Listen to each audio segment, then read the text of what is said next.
This week, as we look at number 4 in our series on education, this one's entitled The Eyes of the Lord, the Biblical Worldview.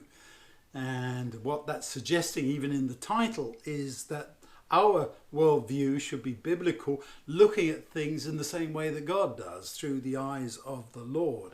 And we're given various texts, but I want to pick up from John chapter 1, because to me that sums up what our worldview is supposed to be as Bible-believing Christians, those who commit to and endorse and who love what Jesus has said about what God is like. If you've seen me, you've seen the Father, says Jesus. Jesus is God, and he shows us what he's like.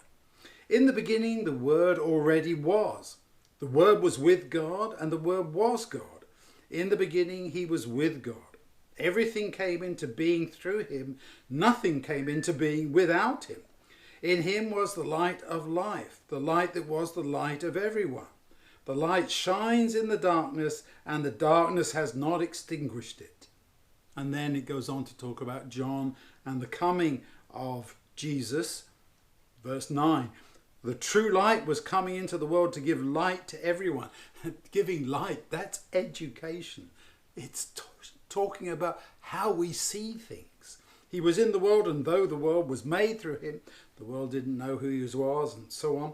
And then right towards the end, verse 14 of that particular passage, the Word became human and lived among us, and we saw his glory, the glory of the Father's one and only Son, full of grace and truth. This is John writing much later, but describing what he saw, because he understood what Jesus came to do, to show us, to reveal God to us. And he begins his marvelous gospel with that wonderful description of the Word who became human like us so that we could see and understand. This is the biblical worldview. It's a definition by Nancy Pearcey in our notes for this time. Biblical worldview. The term means literally a view of the world, a biblically informed perspective on all of reality. A worldview is like a mental map that tells you how to navigate the world effectively. It is the imprint of God's objective truth on our inner life. That's well said, I think. A mental map. How we go through life, how we understand things to be, how we should operate, and looking at that, as we see in the title, through the eyes of the Lord. Asking ourselves not only what would Jesus do, but how does God see all of this?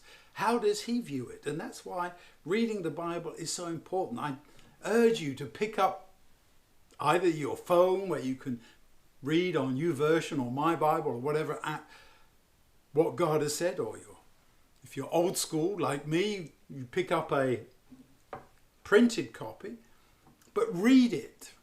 Someone once said to me, what is the best version to read? You have so many versions. And I answered using the words of a very good dear friend of mine, the one you read. That's the best version, because if you don't read it, you don't internalize it, you don't understand what God is saying, and you don't understand how he sees things. Now, there's a lot of interpretation that needs to happen there, and you need to go back and read the Gospels first before you read anything else, because you need to see how Jesus thought and operated and acted, how he viewed things, in order that you can see how other people either did or did not operate in those same ways, and how God worked with those people. If you go back to the Old Testament, you realize that very often he was dealing with people who did not see things at all like him, and he had to operate in some very challenging situations to get them